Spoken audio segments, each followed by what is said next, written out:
Pesquisador, você sabe o que é um vírus? Hoje trouxemos esse tema para vocês, que é muito importante para entender um pouco do que estamos passando.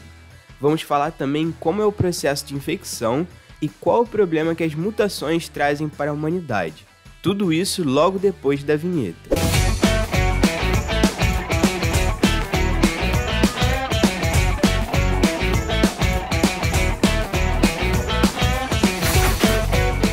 Bem, em primeiro lugar, é importante ressaltar que os vírus não são considerados seres vivos por muitos pesquisadores, pois não possuem uma estrutura de célula. Eles são seres muito simples e pequenos. São compostos basicamente por uma cápsula proteica envolvendo material genético, DNA ou RNA, ou os dois. Em relação ao tamanho, você tem ideia do quão pequeno é um vírus? Ele é medido na escala de nanômetros. Para ter uma ideia de quanto vale um nanômetro, precisamos dividir 1 centímetro em 10 milhões de vezes. Em uma régua, seria a marcação de 1 centímetro dividida em 10 milhões de partes. É muito pequeno. Chega a ser difícil de imaginar, não é? Mas é real. Para visualizar os vírus é necessário um microscópio eletrônico, pois o óptico não é suficiente. Então, por não possuir uma estrutura celular, eles dependem da maquinaria da célula viva de outros seres vivos para realizar seu ciclo e se multiplicarem. Essas células podem ser de animais, vegetais e micro-organismos. Por esse motivo, são classificados como parasitas intracelulares obrigatórios, ou seja, um organismo que necessita de uma célula de um hospedeiro para sobreviver. Assim, eles induzem a síntese de ácido nucleico viral e proteínas capazes de auxiliá-los a infectar novas células e a gerar novos vírus. Com isso, seu único objetivo é se perpetuar na natureza.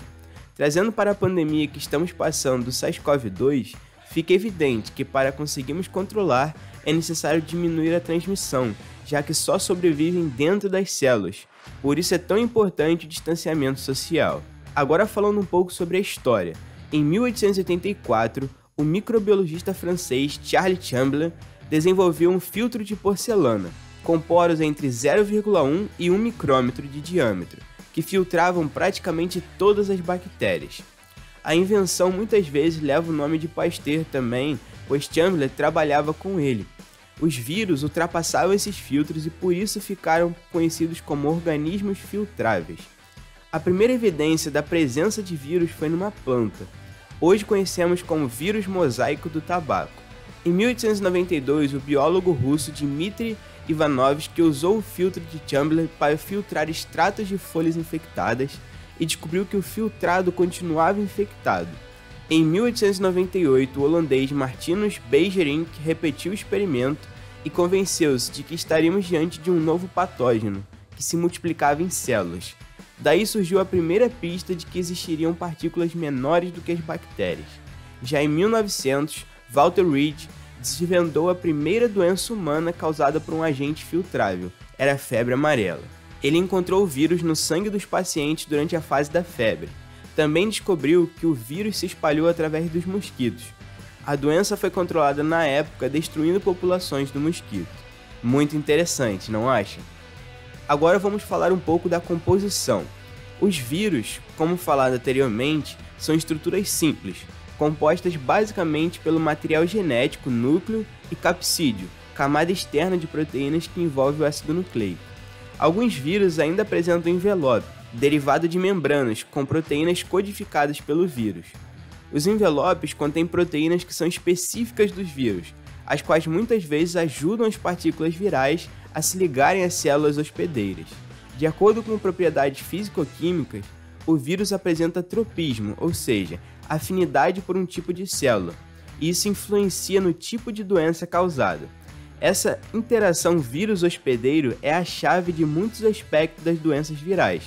Como exemplo, temos o novo coronavírus, que possui afinidade por células do trato respiratório, e por isso, os sintomas prevalentes são característicos dessas vias, como tosse, espirro, cansaço, perda de olfato e paladar. Como curiosidade, você sabe o que é um vírion? Então, é uma partícula viral completa, capaz de gerar a doença. Essa doença, mais conhecida como virose, ocorre quando o vírus parasita uma célula humana. Algumas delas podem ser fáceis de tratar, como é o caso do resfriado. ou ainda não possuem cura, como é o caso da AIDS. Além disso, podem ou não causar sintomas no indivíduo. Alguns exemplos de doenças virais são dengue, hepatite, AIDS, raiva, varicela, varíola, rubéola, ebola, herpes e gripe. Vale destacar que cada doença apresenta sintomas e tratamentos diferenciados. Agora, falando em uma escala microscópica, uma infecção viral significa que vários vírus estão usando suas células para fazerem mais cópias de si mesmo. O ciclo de vida do vírus é o conjunto de etapas em que o vírus reconhece e entra em uma célula hospedeira, reprograma o hospedeiro, fornecendo instruções na forma de DNA ou RNA viral e usa os recursos do hospedeiro para produzir mais vírus. Você sabe o que é uma mutação? Qual o risco envolvido? Bem, a mutação se refere a qualquer mudança no código genético. Apesar do termo soar assustador, as mutações fazem parte do processo evolutivo de todos os organismos, como plantas, animais e micro-organismos. Então, esse processo ocorre com qualquer vírus, especialmente os que possuem RNA como seu material genético, como é o caso do SARS-CoV-2. Isso acontece devido a falhas que ocorrem durante a replicação viral e não são consertadas pelos sistemas de reparo. O maior problema é quando um vírus está circulando amplamente em uma população e causando muitas infecções. A probabilidade de sofrer mutação aumenta. A maioria das mutações virais tem pouco ou nenhum impacto na capacidade do vírus de causar infecções e doenças.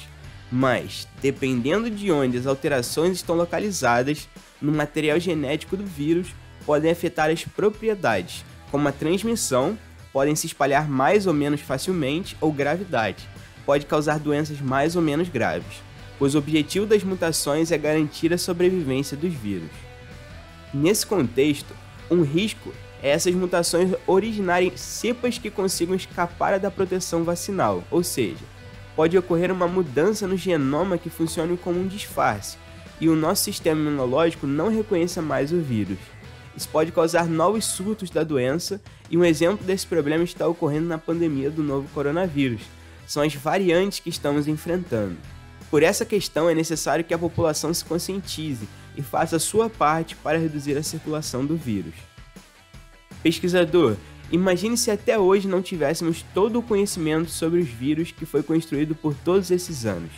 Não identificaríamos qual o causador da pandemia, não teríamos conhecimento sobre a principal via de infecção e, com isso, os meios de prevenção. E o principal, não seria possível desenvolver as vacinas. A ciência está em constante evolução e está nos ajudando a sair de mais uma pandemia. Temos um vídeo sobre as 5 maiores pandemias da história. Se quiser saber mais sobre o assunto, vamos deixar no card aqui em cima. Então, vamos valorizar a ciência. Segundo Hipócrates, há verdadeiramente duas coisas diferentes: saber e crer que se sabe. A ciência consiste em saber. Em crer que se sabe reside a ignorância. Vem expandir a mente com a gente.